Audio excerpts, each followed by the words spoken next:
வணக்கம் குழந்தைகளே. இன்னைக்கு பாட்டி உங்களுக்கு ஒரு உழைப்பின் ரகசியத்தை சொல்ல போகிறேன். வாங்க கதைக்குள்ளே போகலாம். மாரிமுத்துன்னு ஒரு உழைப்பாளி. அவர் ஒரு விவசாயி. ஒரு நாள் காலை அவர் தன் மாடுகளுக்கு தீனி வைத்து கொண்டிருக்கும் போது தன் மனைவி சிவகாமியிடம் சொல்லுகிறார். சிவகாமி, சூரியன் வந்தாச்சு, நான் வயலுக்கு போனோம். சிவகாமி சாப்பாட்டை எடுத்து வைத்துவிட்டு நகரத்திலிருந்து வந்திருக்கும் இளைஞனை மணிகண்டனை அழைக்கிறாள். ஆனால் தூக்க கலக்கத்தில் இருந்த மணிகண்டன், ஐயோ மாமா, இவ்வளவு வெயில்ல வேலை செய்ய முடியாது, நான் வீட்டிலேயே இருக்கிறேன் என்றான். அதற்கு சிவகாமி, உழைப்பில்லாம வாழ்க்கை வராது மணிகண்டா என்று அறிவுரை கூறுகிறாள். மாரிமுத்து மட்டும் தனியாக வயலுக்கு சென்று வேலை செய்கிறார். உழைச்சால்தான் பசியே தெரியாது, கஷ்டம் எல்லாம் தற்காலிகம்தான் என்று தனக்குள்ளேயே சொல்லிக் கொள்கிறார். அப்பொழுது எதிர்பாராத விதமாக மண்ணுக்குள்ளிருந்து ஒரு பணப்பை கிடைக்கிறது.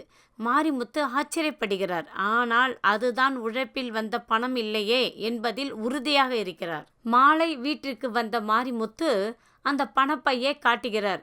அதை பார்த்ததும் மணிகண்டன் ஆசைப்பட்டு, மாமா, அதிர்ஷ்டம் அடிச்சிருக்கு, யாரும் பார்க்கல, நம்மளே வச்சுக்கலாமே என்கிறான். சிவகாமி உடனே தடுக்கிறாள். அப்படி சொல்லாத மணிகண்டா, இது யாரோ ஒருத்தரோட உழைப்பு.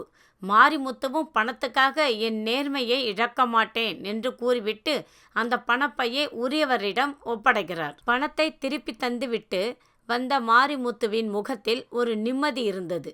சிவகாமி சொன்னால், நம்ம மனசு நிம்மதியா இருக்கே, அதுதான் பெரிய செல்வம். இதை கேட்ட மணிகண்டன் தன் தவறை உணர்ந்து வெக்கப்பட்டான். மாமா, நான் தப்பா நினைச்சிட்டேன். உழைப்பும் நேர்மையும் தான் உண்மையான வாழ்க்கையின் இப்போ புரியுது என்று மணிகண்டன் சொல்ல, மாரிமுத்துவின் புன்னகையோடு கேட்டார். புரிஞ்சுக்கிட்டா போதும் மணிகண்டா, நாளை இருந்து வயலுக்கு வருவியா? கண்டிப்பா மாமா நான் என்று மணிகண்டன் உற்சாகமாக சொன்னான். உழைப்பு மனிதனை உயர்த்தும், நேர்மை வாழ்க்கைக்கு நிம்மதி தரும் என்பதை அன்று மணிகண்டன் அனுபவபூர்வமாக புரிந்து கொண்டான். என்ன குழந்தைகளே, உங்களுக்கு இந்த கதையிலேருந்து என்ன புரியுது? உழைப்பும் நேர்மையும் இணைந்திருந்தால் மட்டுமே வாழ்க்கை சிறப்பாக இருக்கும். சரி குழந்தைகளே, உங்களை நான் அடுத்த கதையில சந்திக்கிறேன். பாட்டி கதைகள்.